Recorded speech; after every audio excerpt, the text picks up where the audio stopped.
Hey, what's up, and welcome to episode 3 of The Coder Kid and Mr. Miyagi. In today's episode, we're going to discuss the pandemic and how, as a software developer, you can separate yourself from the pack when looking for a job.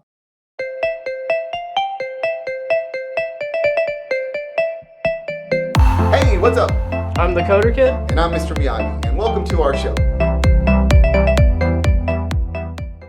All right, so before we dive in, I want to remind everybody to just go ahead and hit that like button, subscribe button, and notification bell so you can get notified whenever we get new videos up or new episodes. So, today's discussion. Yeah, so let's dive into the pandemic since that's recent and in everybody's minds. How do you see the pandemic? How has it affected the industry so far? Right. Well, for me, I think that the primary industry areas that have been affected the most are the consulting firms. Yeah. Really, I think. Because from I think there's a couple. So there's like oil and travel. Travel can't do anything. Yeah, like Airbnb is making $0. Right. But from an IT perspective and let's just take consulting for example. A lot of companies have decided to hold off on projects.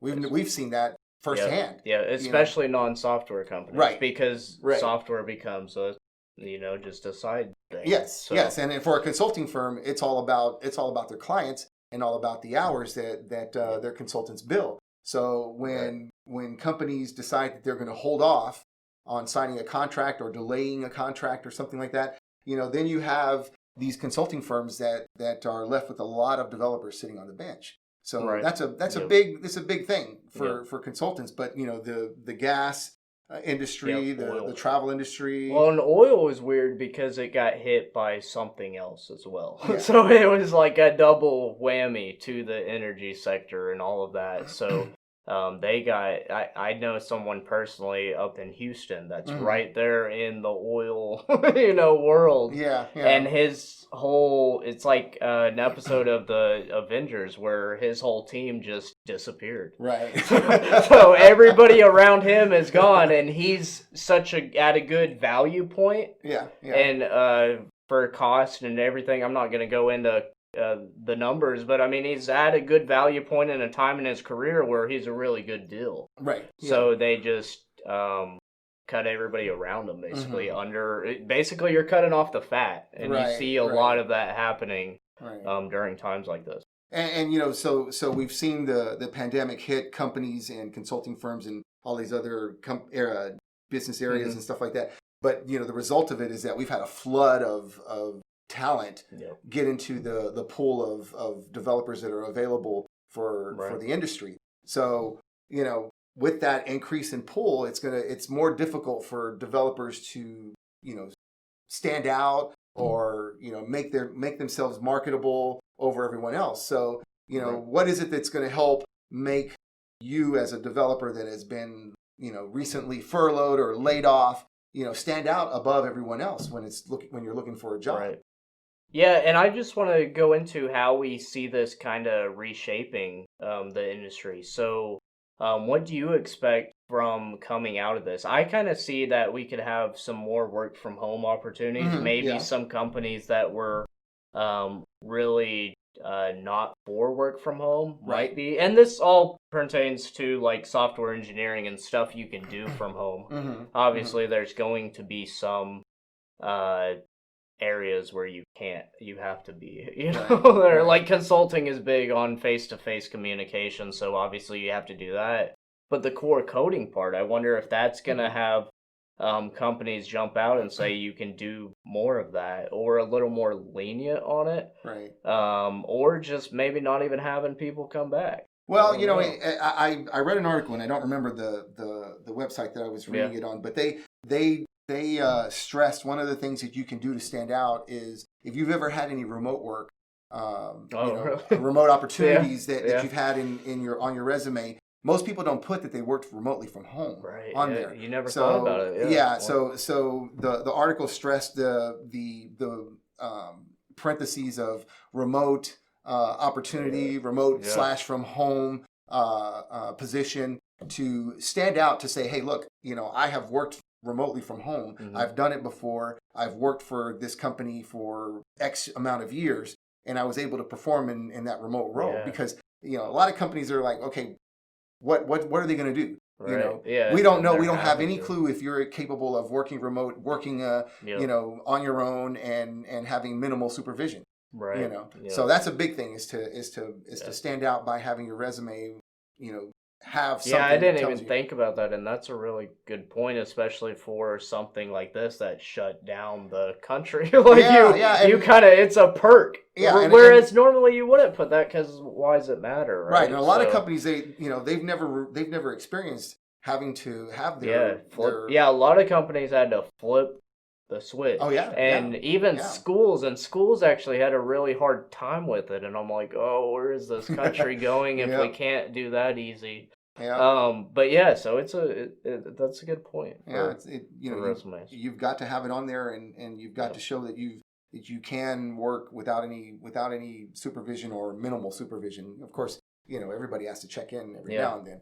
Yeah. For me personally, when I worked a remote job, I worked it for 2 years, and I went in on Wednesdays only. But I worked Monday, Tuesday, Thursday, Friday from home. Right. And actually it made me a lot more productive because I didn't have to get up, get dressed, eat breakfast, stay in rush hour traffic for 45 minutes. That 2 hours that I lost in the morning and then an hour driving home, that's 3 hours of productivity that I was able to do, all of a sudden now because all I had to do was get up, Yeah, there's pros and cons to it. Like I know, and my wife will back this up, is at home. Paula. Hey, Paula. At home,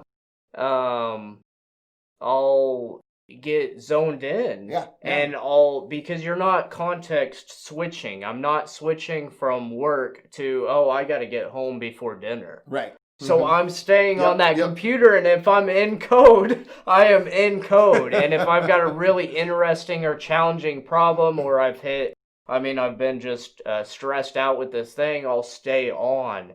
And it's really bad. Sometimes I skip lunch, and so there's some cons to it too. But I would say I'm definitely more productive from the code side, working from home. Yeah. But I would say also in that same vein that communication with other devs, if you're on a big project, I can see where that becomes a little bit of a problem. There's a different element you get in person. Right. Yeah. So I can get behind going into, and I had to, before they did a complete shutdown, I had to go in to talk with clients and stuff like that. Right. So that was still necessary you had to keep the business. Right. But but by that same token, a lot of companies, we experienced that with our current employer is that we had a town hall meeting and the president, made a point to call out that none of the clients that we had, were reporting negative they didn't have any negative reports of work not being done, and I think that leaders or executives of companies are seeing now that if they never did a work from home policy, that you actually can get stuff done from home, that you can function, and that productivity is going to continue. So, and a lot of that goes into who you're hiring. A lot of it goes down to, there's these companies that are really strict on policies working from home, and it comes down to, I think, who you're hiring. Can they function outside? And if they're not good working from home, I'd probably argue they're probably not very good in the office either. They're not very productive in the office. It's just that you can see them and have your eye on them. Right. So, if you have a strong opinion on that and there's a reason for that, some people some companies have a valid reason for doing it. And that I respect. And that's part of the interview process too, I think too. If you have to get a feel for a person's work ethic. Right. You can see their resume, you can see all that they've done, but you have to dig down inside an interview and if find they're out not, get rid of them. Yeah. As harsh as that sounds, especially a time like this, but we're all professionals. We're supposed to be professional. We're supposed to be able to work well with others, be motivated, work on our own when we need to. Right. because you really do at the office. You're really working at home. I mean, not at home, but you're working on your own. Right. You have your headphones on. You're locked in. Yep. You're Yep. writing code. TV's over here, PlayStation's over there. Yeah. But you know what I mean. So, The environment when you are coding, whether you're sitting at your desk with your headphones on or you're at home yeah, with your it's just headphones on coding, identical. it's Yeah. identical. Yeah, there was this meme going around that was like, and I shared it on social media. It was like a coder at the office, and he's sitting there staring at a screen of code on his computer, and then a coder working from home, and it was the Right. same exact picture. Yeah. And I mean, it's so true. It's like it's the same Yeah, thing. and we're lucky that we can do that from home. Yeah, no, in our we're very industry. fortunate Yeah. with our career paths for sure, and everybody watching this. Also, or hoping to be if they're just getting interested in it. Yeah. So let's go into how candidates can kind of, because a lot of people are being affected by this. A lot of people got laid off, Yep. or they're furloughed, or any way you slice it, they got a reduction of something, and they're out looking right now. So what with this influx of resumes, how can you kind of stand out from that viewpoint? Because you don't record anything audio to like, there's no way of them seeing you, and all they see is a piece of paper with your name. So how are some ways that they can stand out from the crowd just from that alone? Right. Well, I can tell you that there was a tip that I got from a recruiter when I was laid off back in my earlier days in my career. She took a look at my resume and she had a lot of positive things to say about it. But she gave me the biggest tip that today I even still use, because I was faced with having to look for another job. I was furloughed, and although I was brought back during that time when I was furloughed, I didn't know where my next paycheck was going to come from. Right. So I put my resume together and I threw it out there. And in my opinion, what separated me out from a lot of other developers and got me 3 interviews fairly quickly, was this one little snippet that this recruiter, suggested that I put in there. And she just said, just put frameworks and then list everything that you touch. Yep. Visual Studio, 2017, 2019, SQL Server versions, if you have experience with React, put it on there. If you have experience with Vue, whatever frameworks, if you have web services, put that on there. I'll caution, enough experience that you can answer questions on that. Right. And because we will, when you get in there, people ask you questions and people have stuff on there. Oh, I don't know. And think of it as hashtags, really is what it was. It's just hashtags of keyword filtering. Yes. And she said, as a recruiter, I don't really want to read all the fluff that you put on your resume. I want to see the key software packages, development environments you've worked with. That's really all I'm interested in. If you have what I'm looking for, then I'll read the details of your work experience for that particular job. So that really helped me out a lot. And another thing that I think would really help someone that is finding themselves furloughed or laid off is to beef up your LinkedIn profile. Really, beef it up.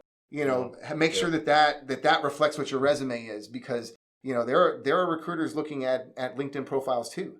And to bring up another tip, put that on your resume. Put your LinkedIn at the top. Put your portfolio or blog, or if you have one, you may not have one.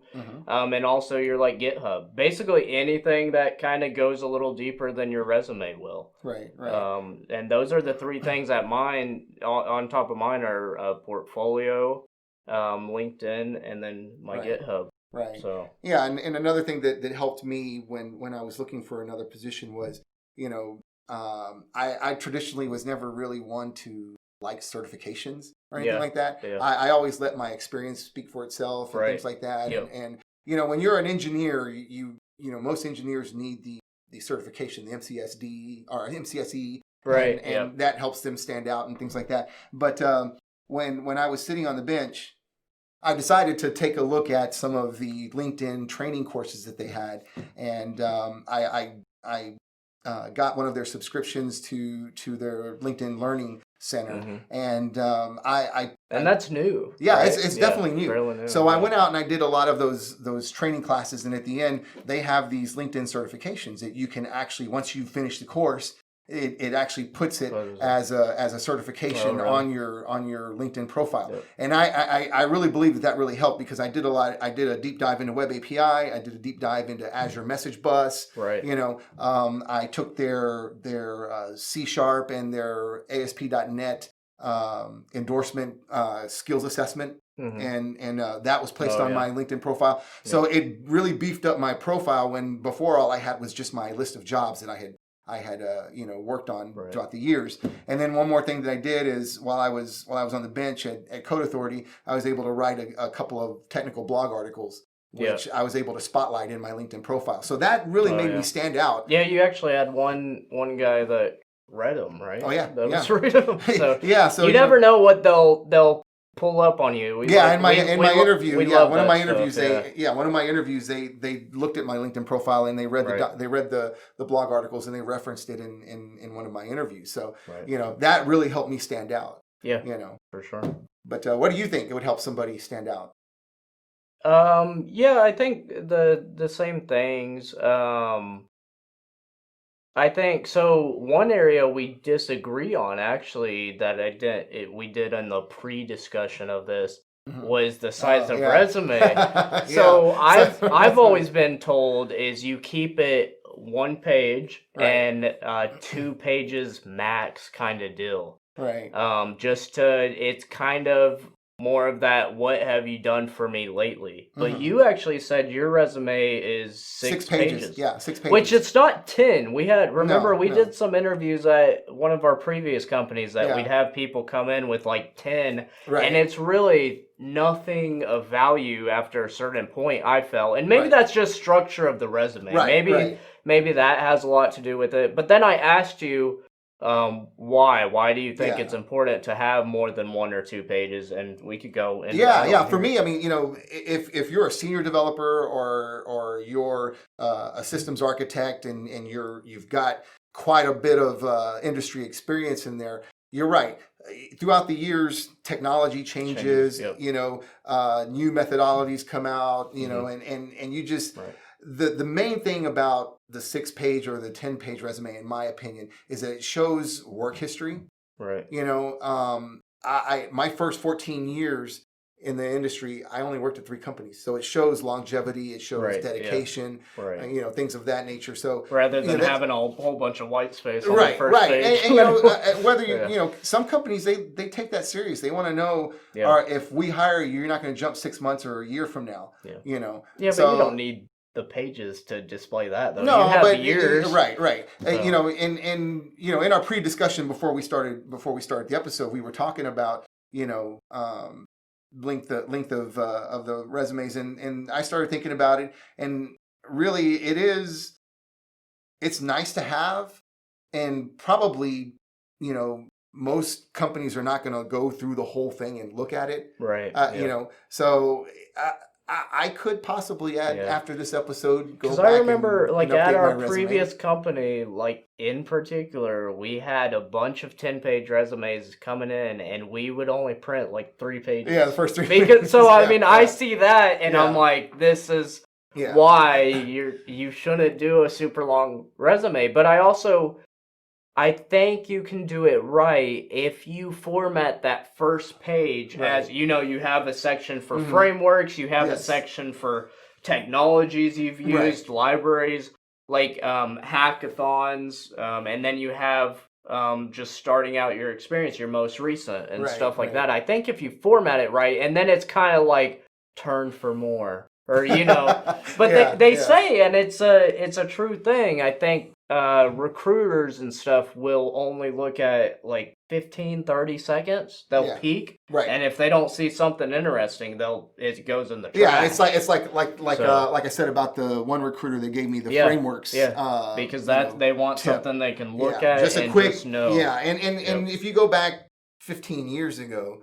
the frameworks or the keywords of technology that I use, it's not being used. I know. You know, Well, that's why I was like, why should yeah, you do it yeah. that long? Because I Right. know they're not looking at that 5th and 6th page and being like, oh, this guy did desktop development, Right, but he's right. applying to web. And that's why I Yeah, asked yeah. you on it and wanted to fill out why you think that was important or if it was. Because that's a viewpoint that we kind of differ on. Yeah, And obviously, I'm a lot younger in my career, right? And I'm already having the point where I'm like, ooh, I really want to keep. So I worked at Seagate Technology, which is a big tech name brand on there, and I'm already like, oh, I don't want to take it off, right? Yeah. But I don't. What I do instead of is it's kind of like a footnote. It says Seagate intern, and then the years or the term. Right. And that's it. I don't put any description just because I'm trying to keep it to that one page. You know, this is a good point in time to just ask our viewers, you know, in the comment section, what do you think? Yeah. Do you think what do you think? 10-page resumes, is it important to have your entire work history on your resume or just your last 3 jobs?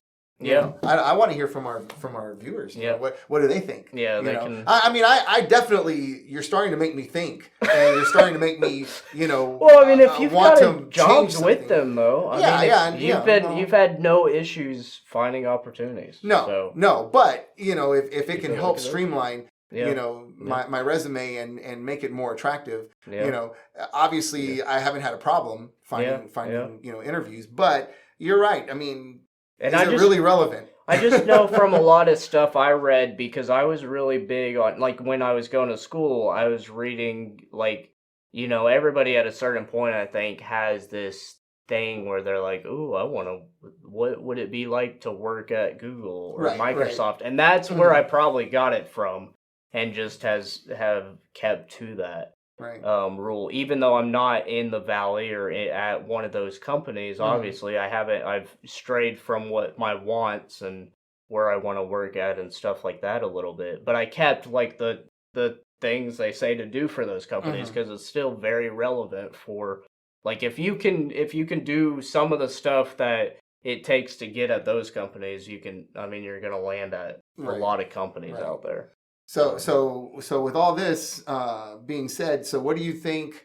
You know, candidates should you know, what should they do when they have these interviews? You know. Yeah. So if you get past that step where you're taking all these tips and you're getting picked, you're getting put in the good pile instead of the trash. Yeah. And you actually come in for an interview. Right. Whether it's Zoom or they bring you in. Yeah, you know. What we kind of look for in candidates, because we both have experience in interviewing candidates, and at the same company, our last company. So we actually got to share that opportunity. And some of the things that I look for in particularly is like passion. I want to see what you do outside the classroom or outside the work environment. Are you participating in meetups? Do you belong to a meetup? Do you do side projects? Do you have any certifications? I don't know if that's really related to outside, because a lot of times companies will want you to get that stuff. But I think it could be one of those things that kind of stands out.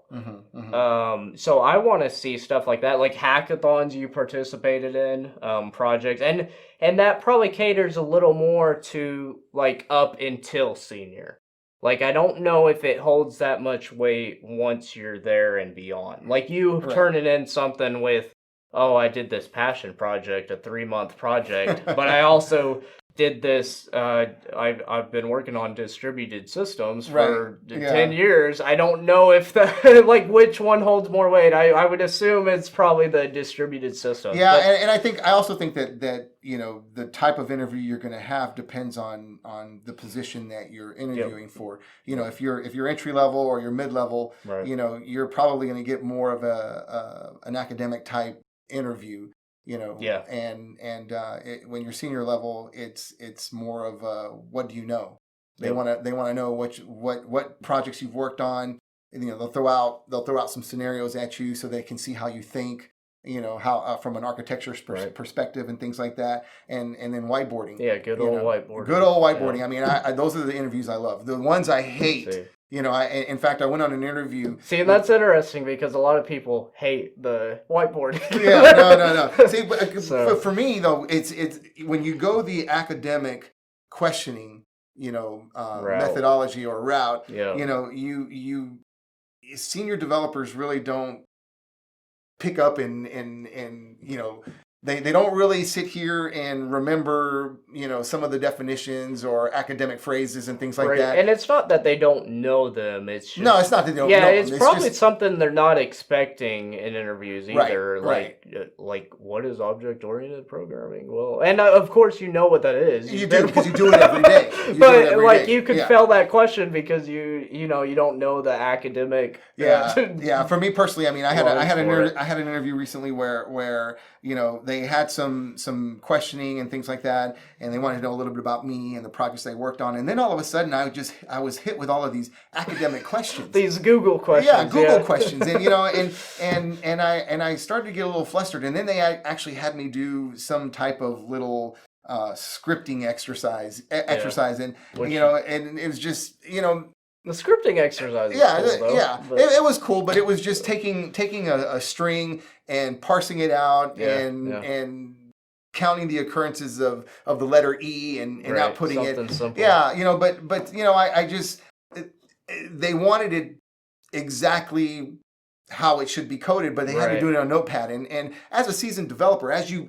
develop more and more throughout the years, IntelliSense really helps you. I'm sometimes a victim of it myself. That's the academic side of it where they expect you to know, if you have a list, how to, there's whatever the extension parameters and or methods that you have along with the list. I use IntelliSense. It's just the way it is. I use IntelliSense. It's baked in. It's baked in, and so they say people do, like, if they're senior level and they've been in the industry a lot of times, and then they go to the Valley or these different interviews, they actually struggle in those because they're not doing the book smart stuff, the data structures and algorithm stuff anymore. Which there's a big argument against, are these interviews sufficient? Are they not? Like quizzing on that stuff? What is breadth first search? How can you write it? Write it out. Yes. So and we'll get into that later. Because I don't think it's worth this video. No, not worth the video, but I just had to go on a tangent there. Because I know, that's what I was feeling. It was one of the interviews there. It was one of the interviews I had, but then the next one I had was a whiteboarding interview, which I did really good in.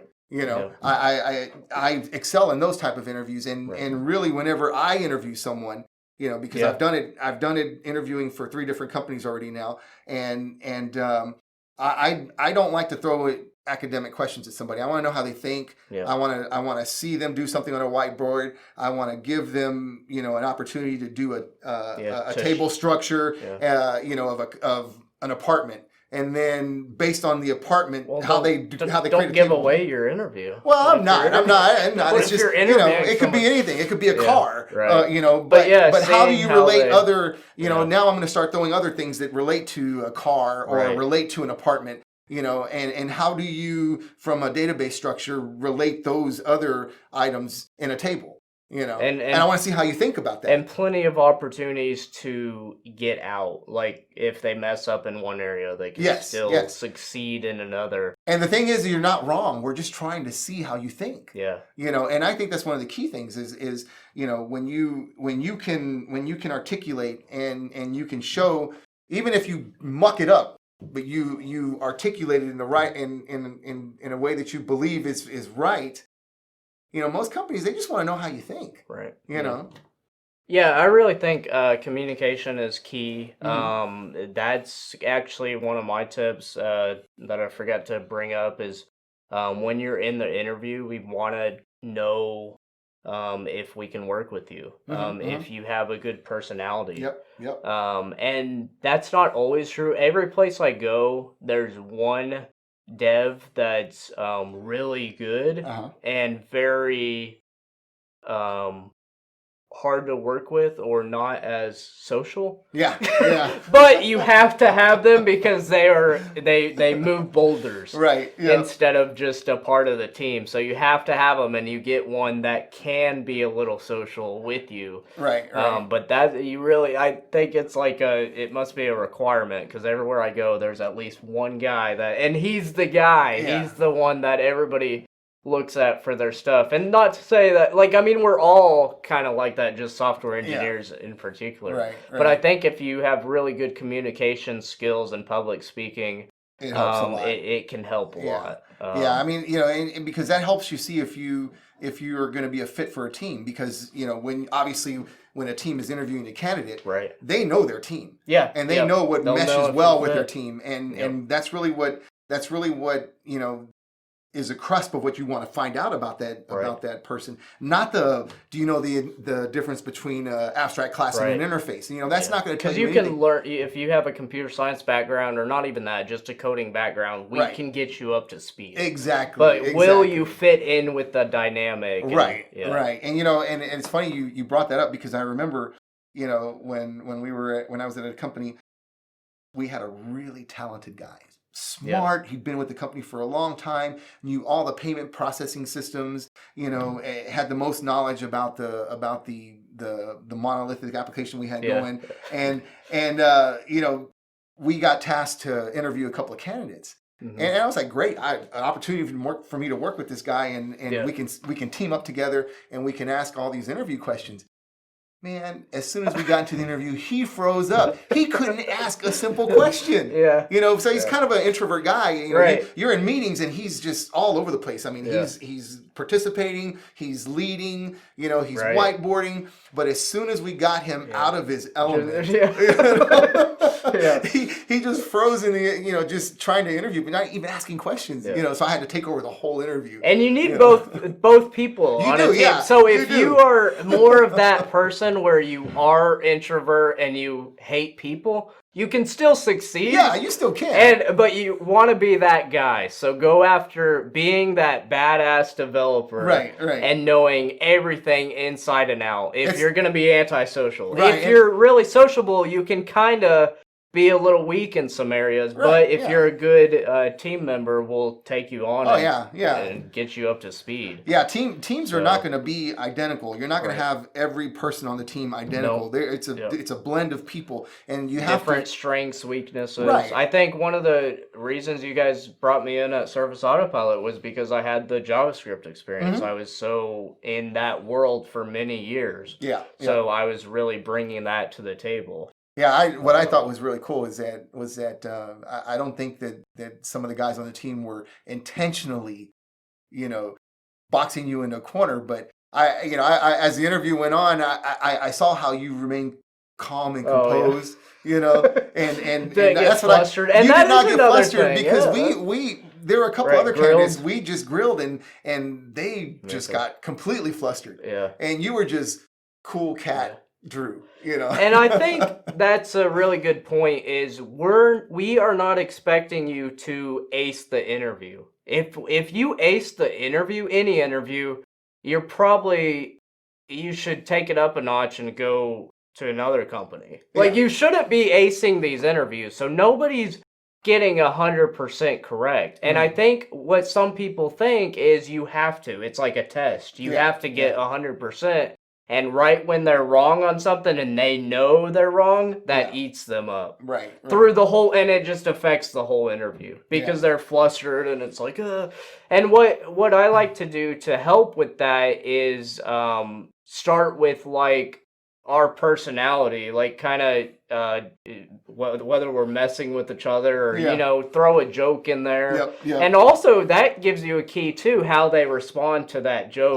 Like because I'm pretty sarcastic, I think, and like if I say something, if I say some things, some people may not get that, and it'd just be weird working with them if they didn't get that. So I like to throw that out, and I remember my interview at ESPN, he did that. He was like, I got an answer wrong, and he buzzed me.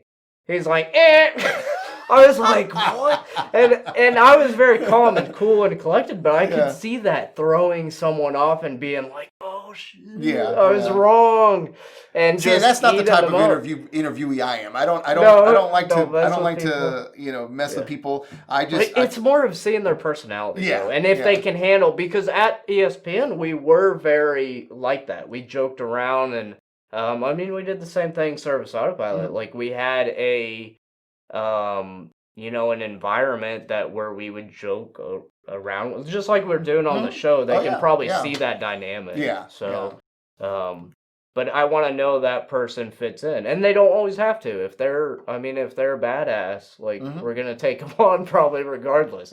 But not everybody is a badass. So, yeah, true. And myself included. I don't think I'm in the top like 2% or anything either. But well, obviously I'm not either because I'm not an academic. I'm more hands-on experience and whiteboarding. But there are people like that, and like I said, we will take those guys too, so they don't even need to watch the videos for advice. But so these are just things that you can utilize whenever you're interviewing, if you are interviewing during this pandemic time. On all serious note, I mean it's not a good time. The market, at least in our area, is flooded with applicants for positions. If you go out and you look at all these job sites in our area, we're fortunate that we're not out there, and if we can help you guys in any kind of way to help you stand out there. Well, I was, yes, you were in the middle of mix, it. And I was able to quickly, find something, within a matter of a week or two, I was already in 3 interviews. And I've heard that story repeated several times. Is that if you have talent and you follow some of these tips that we gave you today, you're landing from 48 hours to like 72. Like there are definitely companies hiring. Right. And also your friends that you've networked with and have had, previous employment with, those are good. Yeah. Those are good people to reach out to. Yep. Not every company is affected as bad as other companies when it comes to a pandemic. So there may be opportunities there that someone you've worked with before, can help you get into wherever they're at. So don't be afraid to reach out to people you've connected with along your route. I mean, the worst thing they can say is no. I mean, there's not really any downfall to asking, and that's why it's important to form relationships like the one you and I have, because you never know when someone may be looking and trying to get somewhere else. And just to have people from all different locations and places definitely helps. And know your worth too. I mean, as a developer, I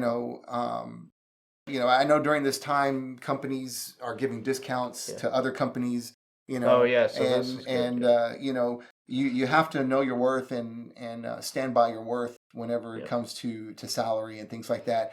How did you feel about that? Did they seem like there were a lot of companies that were going below because they know the situation, or did you notice a difference? Yeah, there was one company that I interviewed with, and one of them, that I they wanted to give me, 15,000 less than what I was currently making, and I was not happy about that. I kind of took it as an insult, but because they were trying to take advantage of the situation. I didn't say anything to them. But did you go on with the interview and stuff? I went on with the interview because I wanted to get the experience. Yeah. I really think that there are very few people that go just on one interview and then they get a job. There are people out there that do that. Yeah. But for me personally, I don't interview very often. I don't change jobs very often. I target. I have my last like 3 or 4 jobs. I've selected them and went in and got the offer. And that sounds cocky, but I think it's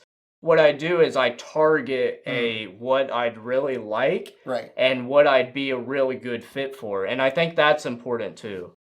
So we'll cut that off here. Yeah. And we can maybe talk about this in another episode. Yeah, for sure. But it's definitely a good topic, and I think we've kind of veered off from what we wanted to talk about. But I hope you guys enjoyed it, and make sure that you have any comments, put them in our comment section. Let us know how you think the channel's going so far. Yep. Thanks. Yep. Thanks, guys.